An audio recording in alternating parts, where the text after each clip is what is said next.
My name is Donna, and I would like to tell you a little about my parents, Bert and Cora Kinner, early day aviation pioneers.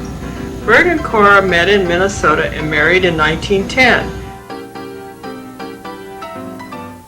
1915, they traveled to Southern California, where Bert started a small, successful business building sport cars on Model T chassis. Spring of 1919, they took their first airplane ride at the Venice airport.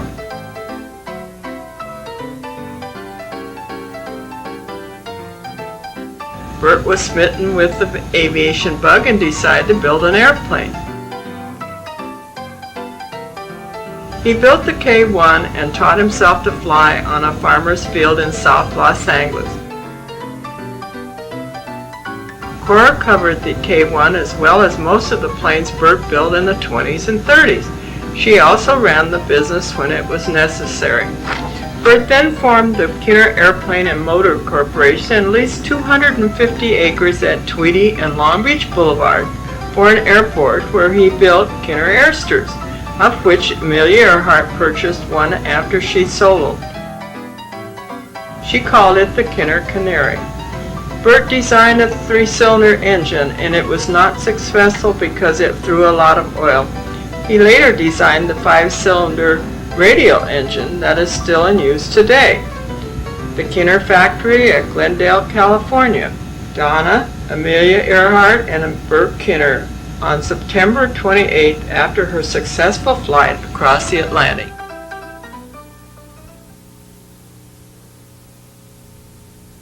Now this is a narration of the early days of the Kinner Airplane and Motor Corporation and on. This shows the hangars at the Glendale Airport back in around 1927, 28, 29. This is Mr. W.B. Kinner. He's the one that started the Kinner Airplane and Motor Corporation in 1919. Before they started this company, he built himself an airplane, and this is it. Designed and built the airplane and taught himself to fly. This is in Southern California. This is inside the hangar that was just showed. The stock room where I had all the parts on it. We were building airplanes in here. Airplanes and engines.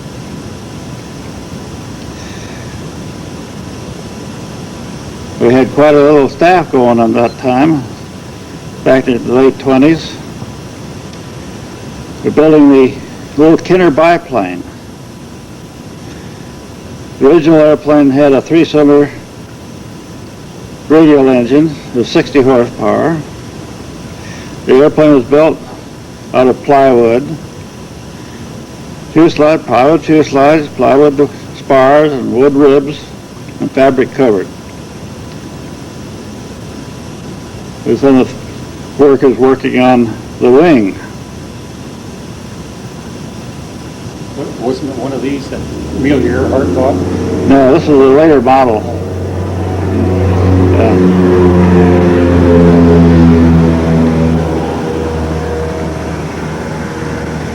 Originally, they started building the airplanes. The Kinner Airplane Motor Corporation started building airplanes in Long Beach Boulevard and Tweedy Road in South Los Angeles. That's where my dad built and sold Amelia Earhart her first airplane. From there we moved to Glendale, and this is where the first 5-cylinder engine was developed. This is around 1927, 26 and 27. And this is the machine shop that we had. It manufactured the first Kinner 5-cylinder 100 horsepower engine. This is a small machine shop in the back of one of the hangars that we had. We had 2 hangars side by side. And this is the method of making the engine, all handmade. This is a cap for the master rod. had to take blank forgings of steel and just cut it down to fit.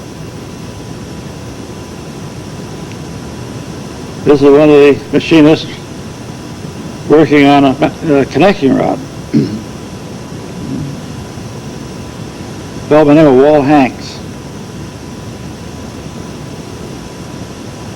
He was a pilot, and he would come into work.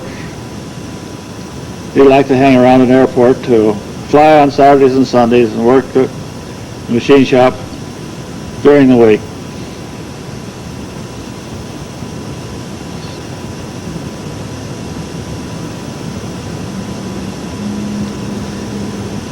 There's a lot of work in an engine, especially when you take blank steel and cut it down to fit.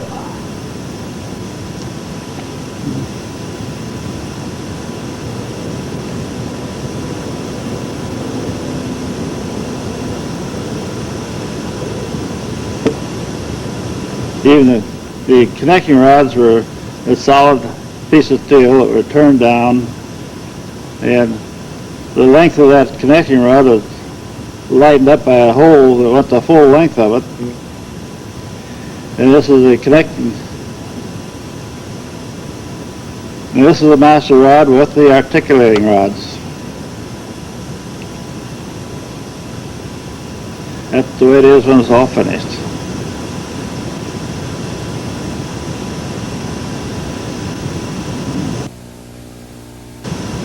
Another operation on the connecting rods.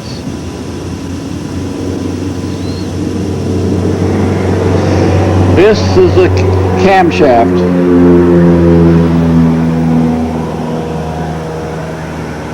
We made our own camshafts, and the whole thing was made in the shop.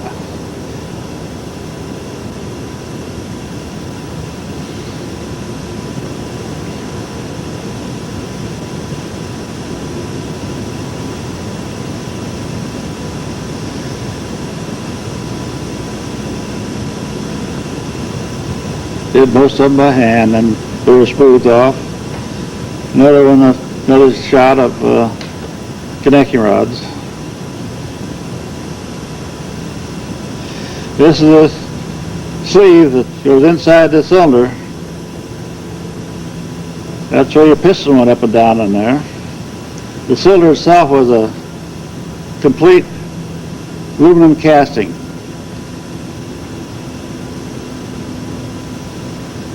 There's a cylinder there, and the sleeve went inside.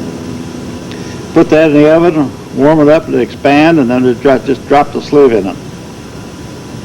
And when the cylinder shrank onto the sleeve, it held it solid. And there's the boss again. There's Mr. Kinner.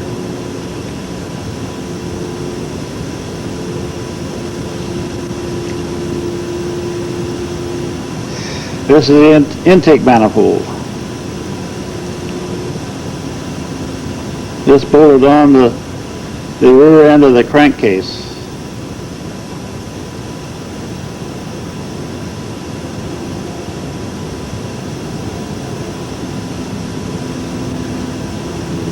Some more of the working of the master rod cap. Cut the slot end for the connecting rods.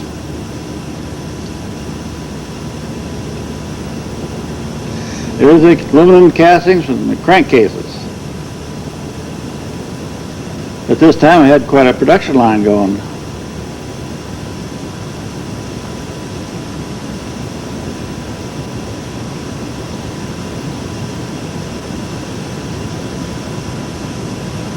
You can see the bright spots on there have been milled, working on it, and they turn the screws up the interior, so forth.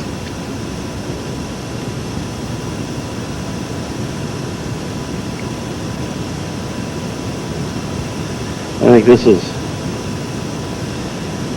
how the thing works. The front cover is off the engine, and it's rotated to see how the master rod and the connecting rods rotate around for each cylinder.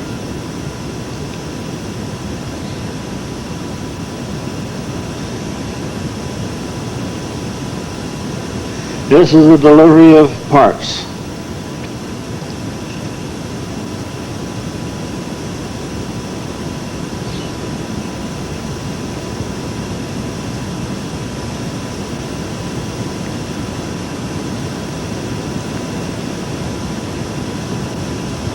You can see the airplanes in the door of the hangar there, and the wings of one.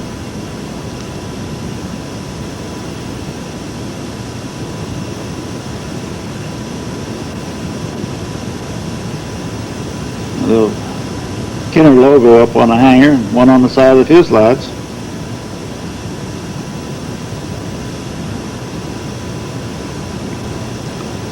Every Sunday we had a air meet out to the airport. This is the Glendale Airport in Glendale, California. This isn't very good. Whoever took the pictures got a lot of sky in it. Somewhere along the way, explain. Yeah. This is a delivery flight of all the parts they put in the airplane. There you go.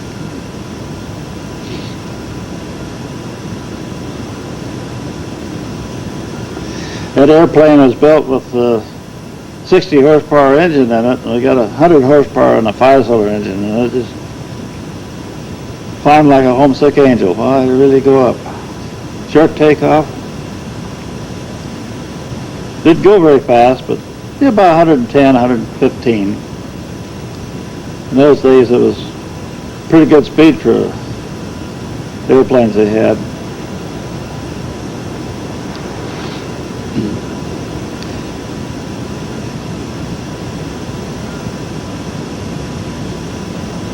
This airport was the one that they finally developed into the Grand Central Air Terminal at Glendale. This is the largest airplane that Kinner built. This was built on order for Dr. T.C. Young, the gentleman getting out of the airplane right now. His wife in the back seat.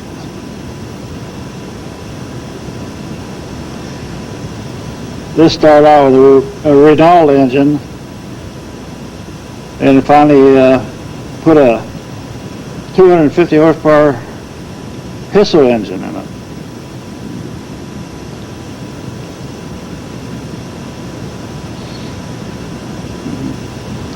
The 4-place airplane. The back seat was big enough to put 3 people in, and it flew it from the front, pilot and co-pilot up front. Little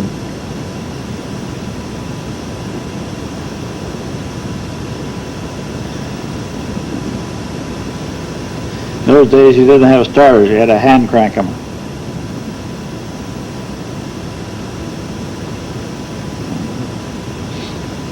Yeah, there we go.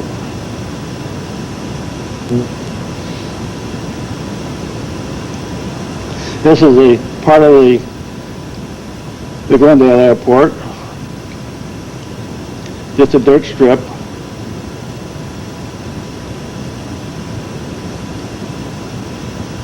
Come in over the peach orchard.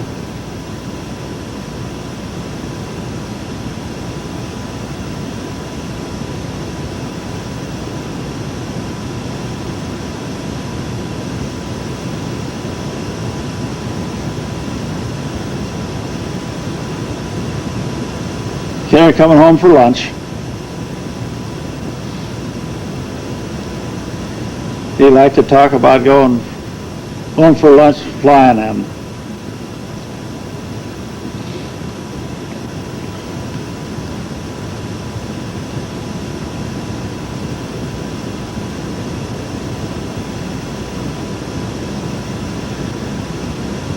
You see how close the landing strip was to the house, little farmhouse there, the light spot in the foreground.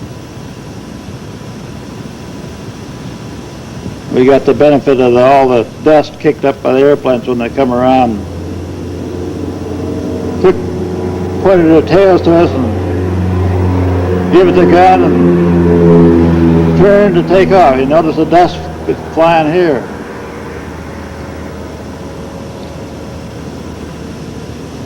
This crash, I don't know what happened to it or where it was, but it's an old Jenny. Must have been an old movie deal or something happened.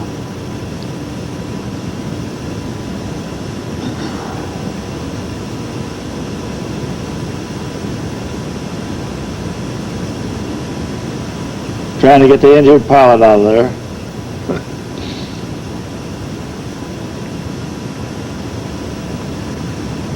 Looks like it might have been a rock crusher, sand and gravel pit somewhere around the area.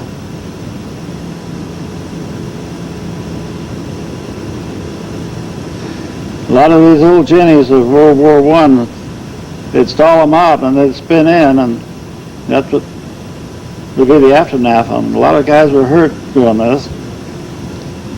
And a lot of guys walked away from them too.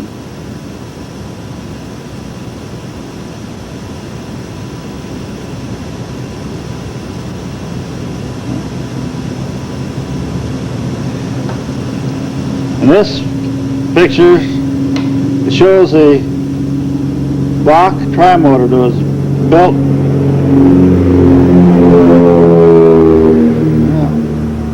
in Santa Monica. And there's two Kinner engines on the wing. Were supposed to be auxiliaries, and the center engine was it's almost an engine with the water cooled.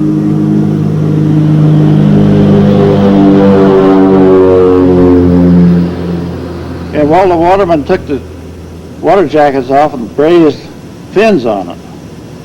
And I think it was around a 200, 300 horsepower engine. And this is the first test flight of the Bach trimotor.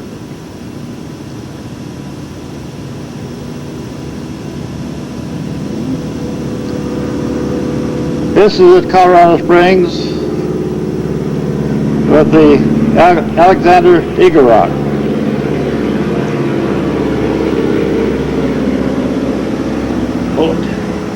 Yeah. Some of the airplanes at the airport there at Colorado Springs at the time. Some of the airplanes that this was in 1930, and the production had ceased, and they wrapped everything up and put it in storage.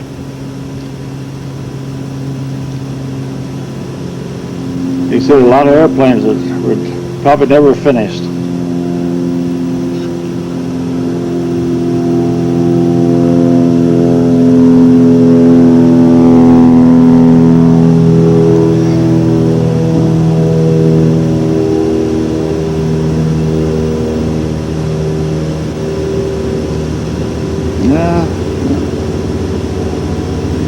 This is the early part of about the middle of 1930.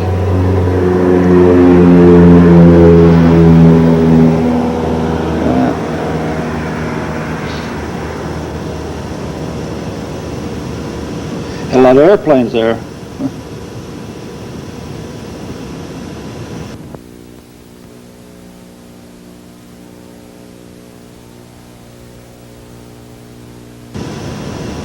Another Alexander bullet. This is American Eagle Aircraft Corporation at Kansas City, Kansas.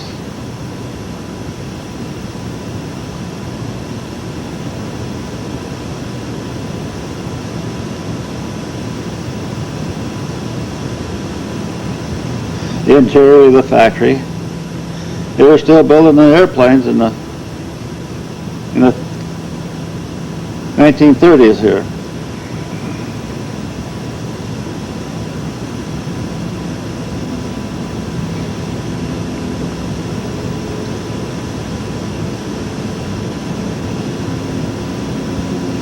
A lot of work building an airplane.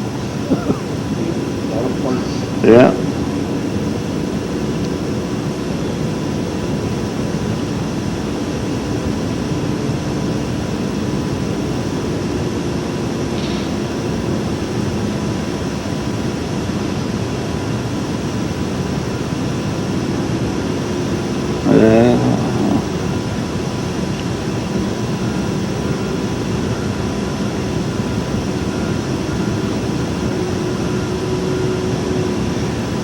the airplane's nearing completion, about ready to go out the door.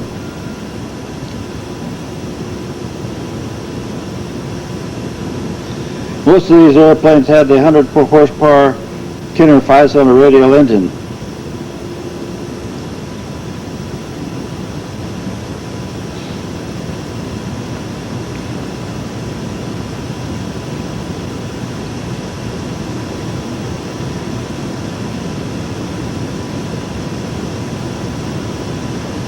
Little Kinner girl.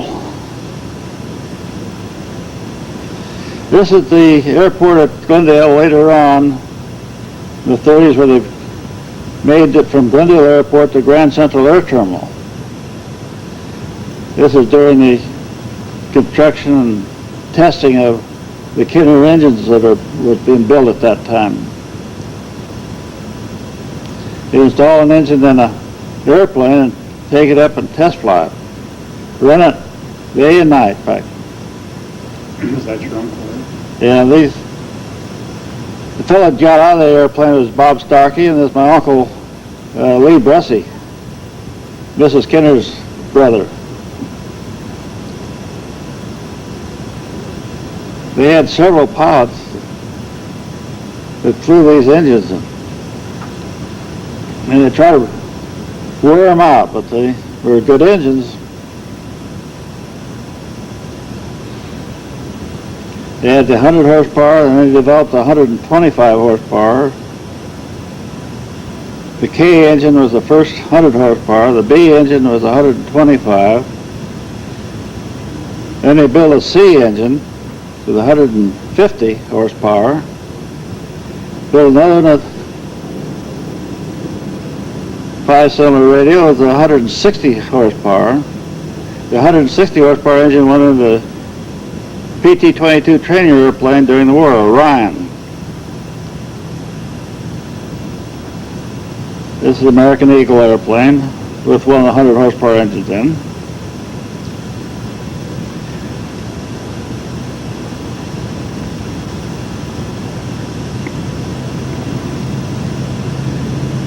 In those days, they had generally had the old OX-5 Curtiss engine in these airplanes.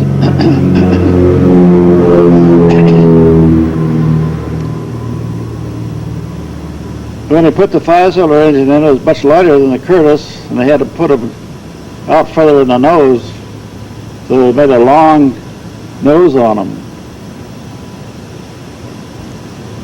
This is general manager of the Kinner Airplane and Motor Corporation back in the 30s. Yeah.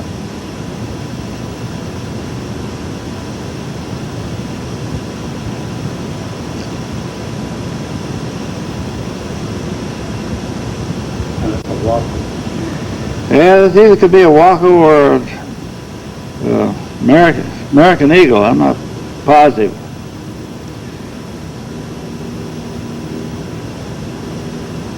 Airports in those days were dirt, grass, or whatever. Very few paved runways in those days.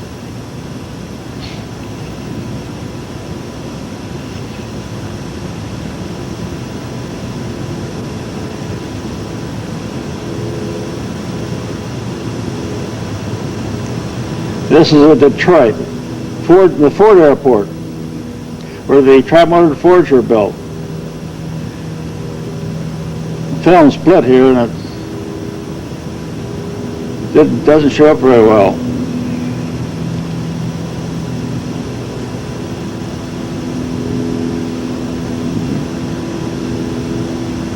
This had paved runways were changed.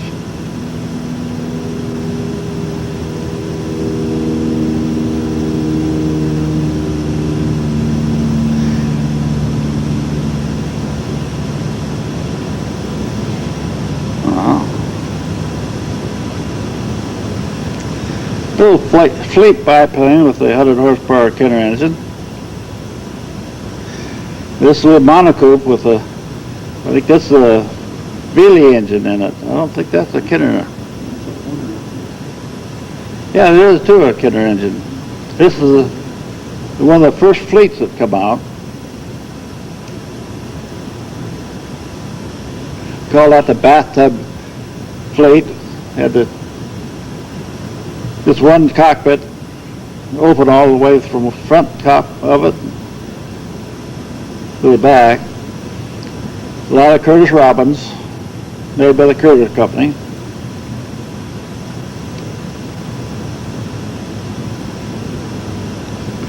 And this is the lineup of Ford tri-motors. Another Curtis Robin.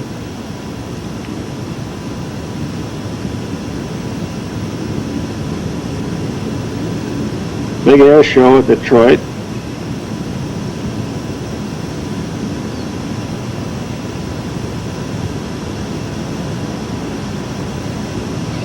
You see all the tri-motor Fords around it now.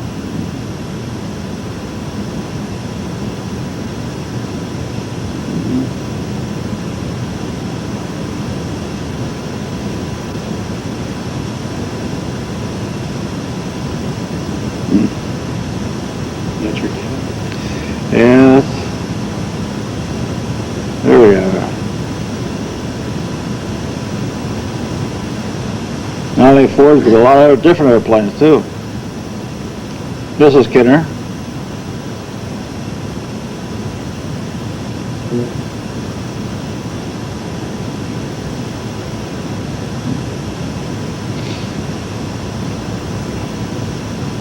The Blanca.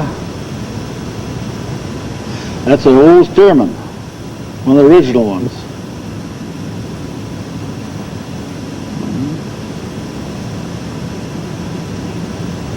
What that is.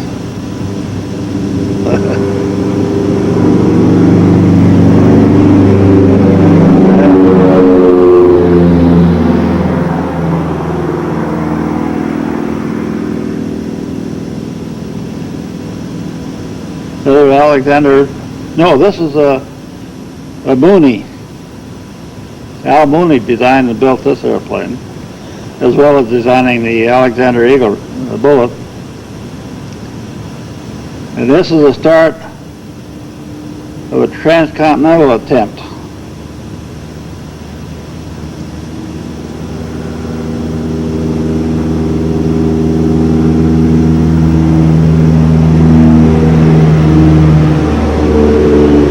He was attempting to make a non-stop transcontinental flight in order to publicize the airplane so he could go in production on it. But he had a problem with transferring fuel about halfway across the country and had to land. So that kind of spoiled the transcontinental attempt. This Al Mooney went on to design a Mooney airplane that you know about today.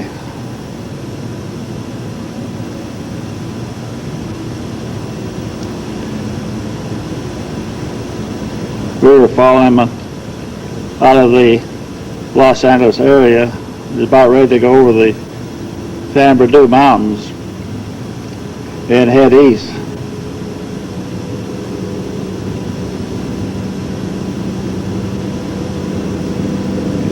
Of course, his forced landing wasn't due to the engine.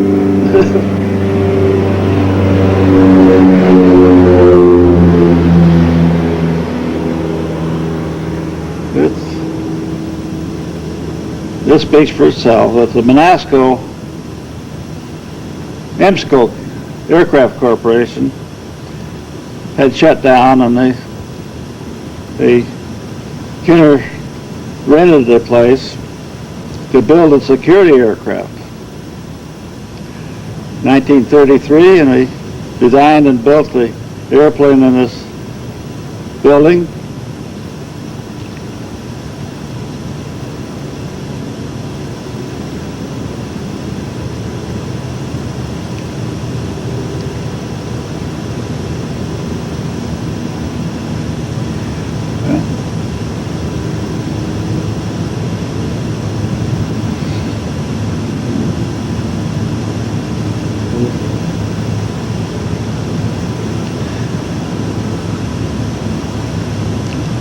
In 1933, leases were real easy to get. So he took over the whole airfield and the buildings and hired some engineers. And one of the engineers was Millard Boyd, the other one was Vandermeer.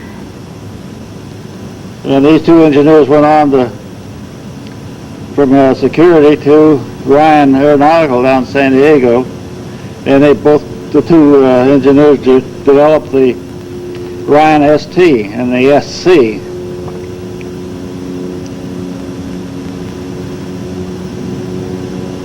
Some of the guys that went to work for security